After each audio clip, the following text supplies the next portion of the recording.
Hi, I'm Camilla and I'm a parenting coach, and I'm here to share one of my top tools with you today, and it's the superpower of calm. Please like and subscribe my videos because the more people we can reach, the better, because my intention is really to help women feel empowered and feel connected to love for themselves and for their children so that they can become the parents that they actually feel that they want to be and deserve to be. So the more people we can spread this out and share it among, the better. So back to the top tool. Let's get straight into business because I know how precious time is for us mamas. So, okay, the power of calm, the superpower of calm. I work very much with the empowerment paradigm, which is very much about power from within rather than power over. The old parenting paradigm is very much a kind of power over from the parent over the child, telling them what to do, how to do it, how not to do it, and so on. But we've seen now that it's not successful in the long run. It's more of a short-term solution, not a long-term solution. And it doesn't actually help anyone. And we recognize that actually the only power, the only control we have over anything else or anyone else is we have power and control over ourselves. We can control the way that we feel, the way we respond, the way we choose to act. We cannot control an outcome or another person. So yes, we're coming from a place of internal power and connecting to love. So for me, love is staying calm and being present and being happy and being with our children authentically in all the different guises and all the different, flavors that might look like.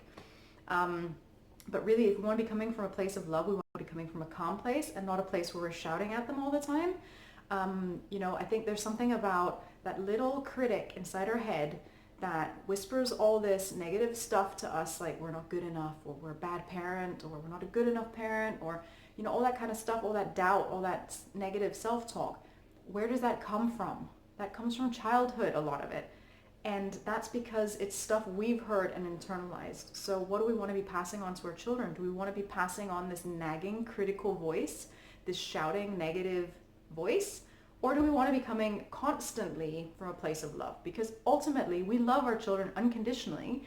And really, if it wasn't because we had these habits and this baggage and this kind of pre-programming, we would always be coming from a place of love. It's just a habit, and we need to break that habit. So that little negative voice, that little ego voice, very much wants to have control and be in control of a situation all the time. And that's where power struggles occur, because you've got two people fighting for the power.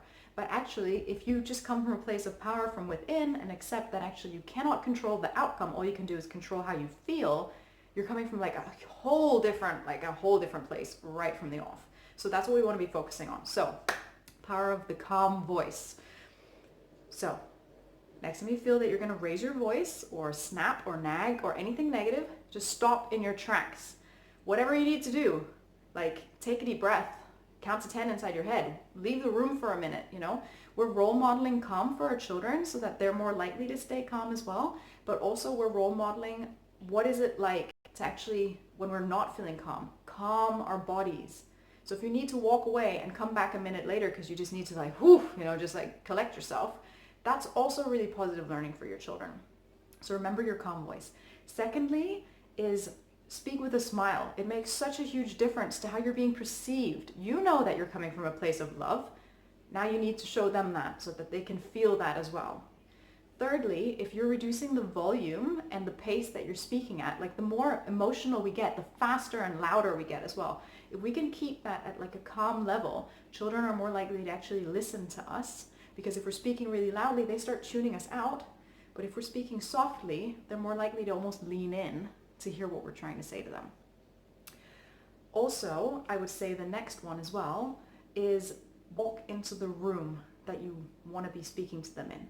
So if they're in their room and it's dinner time, rather than shouting like, hey, it's dinner time, because, it's something about showing them how we would like them to be. If they're coming from a place of constantly shouting, to their siblings or to us through the house, like the volume in the house escalates, the vibration, the vibe in the house, it's not a peaceful atmosphere, like it all changes. If we want to have a calm, nice, kind of tension-free sanctuary of relaxation and peace and calm, then we don't want to be shouting at them through the house. So walk into the room, open the door, tell them the message, show them what it is we want to be seeing in them as well. And also it gives a sense of we're not more important than them. Like, why should we be able to just click our fingers and they come running, when if they click their fingers, would we come running? No, of course we wouldn't. So there's something about the equality, and that we're all important, that we're all significant, and that we all belong in this family, and that we're all part of a team.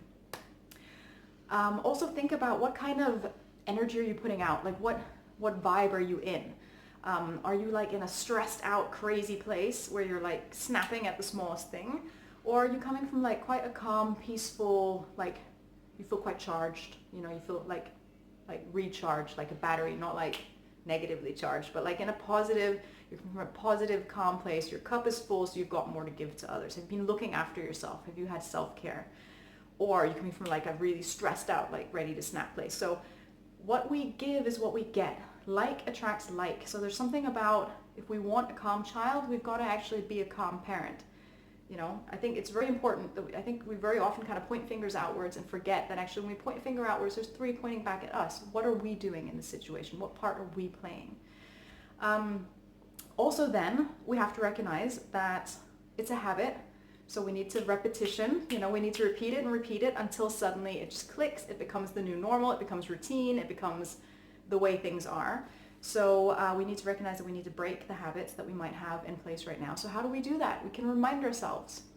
We can put reminders. We can put post-it notes everywhere. We can change our passwords on our phones or on social media or our emails or whatever to calm voice, and then like some random numbers or, you know, symbols or something.